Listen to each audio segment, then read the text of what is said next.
All right, let's just dive right into this explainer by looking at one of the most widely consumed beverages on the entire planet.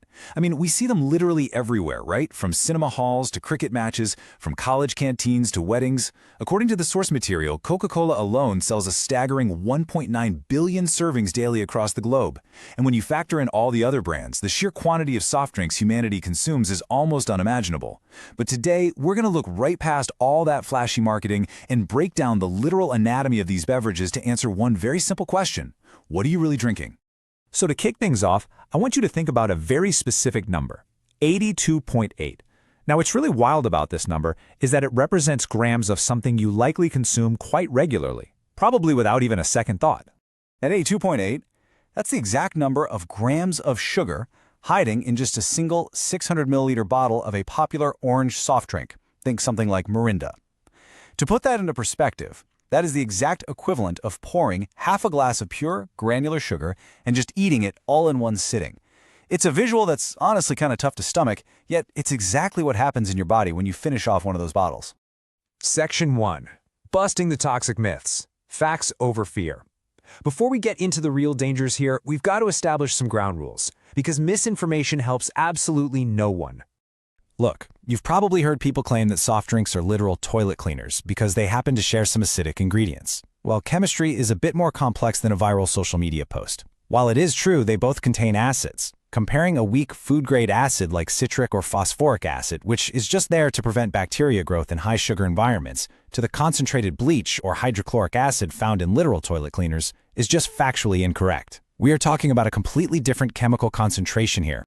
And, this perfectly illustrates why that whole pH level argument you see online is super misleading too.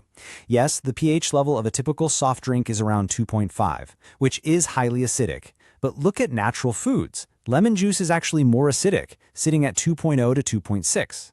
Pomegranates and grapes sit right around 2.9.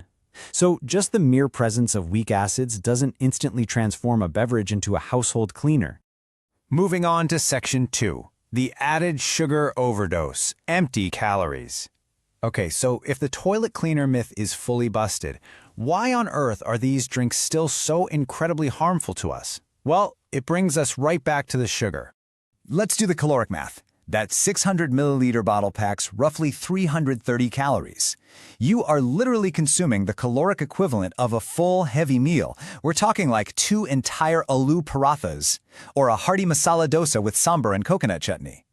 But here's the catch. When you eat a real meal, you get protein, sodium, vitamins, and fiber that tell your brain, hey, I'm full. With a soft drink, you're getting empty calories, zero nutrients. It will not soothe your hunger at all, meaning you'll probably still eat your regular lunch right after drinking it. And here's the kicker. Those empty calories come entirely from added sugar. Now, the American Heart Association states that our bodies actually require 0 added sugar to function. None. But if we look at the recommended maximum daily limits, an adult woman can safely process about 25 grams and an adult man about 36 grams. So a single 600 milliliter soft drink sitting at 82.8 grams absolutely dwarfs what your body can safely process in a 24-hour period. It is quite literally an immediate overdose. And consuming this absolute avalanche of added sugar day in and day out, it leads to some severe long-term health consequences. We aren't just talking about a bit of weight gain here. The source data points to joint pain, undue skin aging, liver damage, type 2 diabetes, pancreatic breakdown, kidney failure, and a heavily increased risk of a heart attack. And perhaps scariest of all, it creates a severe chemical addiction. In fact, a 2017 study even compared the mechanics of sugar addiction directly to cocaine addiction, which explains exactly why people find it so incredibly hard to just quit drinking these beverages. Now, I can already hear some of you thinking, well, I'll just switch to the Diet or Zero versions, right? Well, if you think that's your safe loophole, the data says otherwise. These diet versions rely heavily on artificial sweeteners like aspartame. The source highlights a recent massive study conducted in France following 100,000 adults over 7 to 8 years, and they found that aspartame actually increases the risk of cancer. And it doesn't stop there. Other studies cited by the Center for Science in the Public Interest have linked these sweeteners to strokes, heart disease, and kidney toxicity. Section 3. Hidden chemicals and colors, synthetic additives. All right, Let's step away from the sugar for a second and look at the actual investigative breakdown of what creates the specific look and taste of these drinks, because you are about to enter a world of synthetic chemistry. Take that signature dark brown, almost black color of your favorite colas. It is definitely not natural. It comes from a heavily processed caramel coloring. To actually make it, sugar is burned with ammonia and sulfites, which releases a byproduct called 4-MI, or 4-methylamidazolide. This compound is heavily linked to cancer, to the point where the state of California officially lists it as a carcinogen and heavily regulates its presence. Yet shockingly, tests have shown that soft drinks in many developing nations contain levels of 4-MI that far exceed those strict California safety limits. And hey, it's not just the dark colas either. For those bright orange drinks, manufacturers rely on a synthetic food color coded E110, which is also known as sunset yellow FCF. This is an azo dye that is literally produced from petroleum. Why does this matter? Well, a major 2007 Southampton University study directly linked E110 to hyperactivity and severe attention deficits in children. What's genuinely shocking here, though, is how regulations are completely fractured across the globe. Just look at this timeline. Norway, Finland, and Sweden banned this petroleum-based dye way back in the year 2000. By 2010, the European Union mandated strict warning labels on any product containing it. Yet, as the source points out, as recently as 2022, companies were still legally exploiting weaker regulations in developing nations like India, freely using E110 in packaged foods and drinks without a single warning label. But it gets even more alarming when you look at a super common preservative called E211, or sodium benzoate. It's a simple, honestly terrifying chemical reaction. Step 1. You have sodium benzoate in the drink. Step 2. It mixes with ascorbic acid, which is literally just vitamin C. Step 3. The clear plastic bottle is exposed to standard heat and sunlight during transport. The result of that, the reaction literally creates benzene inside the bottle. Benzene is a known cancer-causing gas that is normally emitted from the exhaust pipes of vehicles burning coal or petrol. To round out the rest of this soft drink DNA, you're basically looking at a literal chemical cocktail. You have phosphoric acid, which, while food safe, is known to cause severe dental corrosion if you consume it regularly.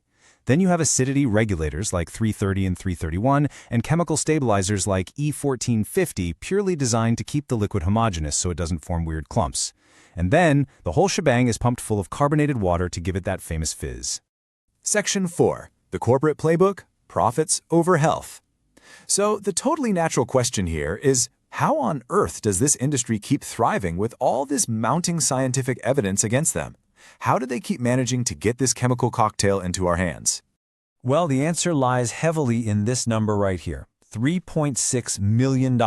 According to the source material, this represents just the lobbying expenditures by a single major beverage company in America for one single year.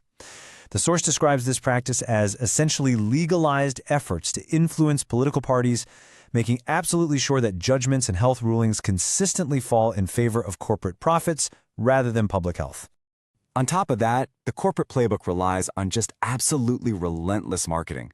Back in 2014, major beverage companies actually pledged not to market their products to children under 12, yet they still aggressively sponsor school-level cricket tournaments and quizzes.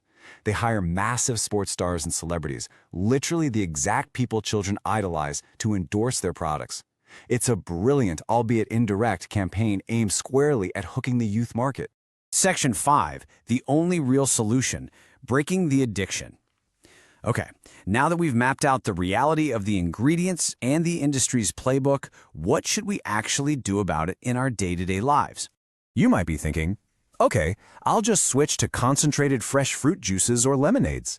Sadly, that is not the healthy loophole you're looking for. While you might escape the synthetic chemicals, you're still getting hit with a massive sugar overdose. To get a single small glass of concentrated orange juice, you are stripping away the healthy fiber and extracting the natural fructose of 6 to 10 whole oranges. I mean, eating 10 oranges all at once is not exactly natural for the human body, and it results in an incredibly unhealthy sugar spike. So what's the actual answer? It's shockingly simple. Drink water. Just plain, pure tap or filtered water. It is the only legitimate, scientifically sound alternative to fighting sugar addiction and protecting your internal organs. You just have to retrain your taste buds. And the source notes that if you make the switch, it honestly only takes a few weeks for your taste buds to adjust. Eventually, you won't even crave that extreme syrupy sweetness of the sodas anymore. We've seen the data. We've looked at the empty calories, the petroleum-based dyes, the cancer-linked colorings, and the sheer, mind-boggling volume of sugar that completely shocks your system. So I leave you with this thought to consider the very next time you sit down for a meal or feel thirsty on a hot afternoon. Will you choose the chemical cocktail, or will you choose water? The choice, and ultimately your health, is entirely in your hands.